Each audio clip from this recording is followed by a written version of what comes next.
excited ng second anniversary dito sa Cabecera Cafe. Talaga namang mamamangha ka sa ganda at tanaw na lugo na lake mula dito sa taas.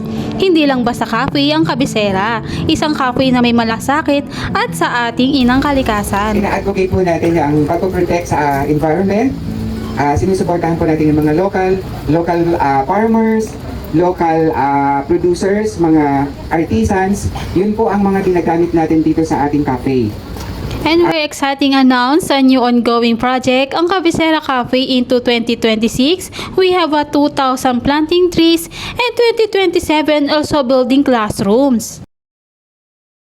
Napakaganda ang adhikain ng Cabecera Cafe. Hindi lang makakatulong sa nature at nakakatulong din sila sa mga kababayan natin here in Rizal. Isang malaking advocate at nakakatuwa to encounter the successful journey of Cabecera Cafe. Hindi lang mapahealthy ang organic ang foods nila dito, magandang tanawin at nakakatulong din for nature and ecosystem. Please support small business, farmers local. Sa ganitong simple ay masusuportahan natin ang ating mga kababayan.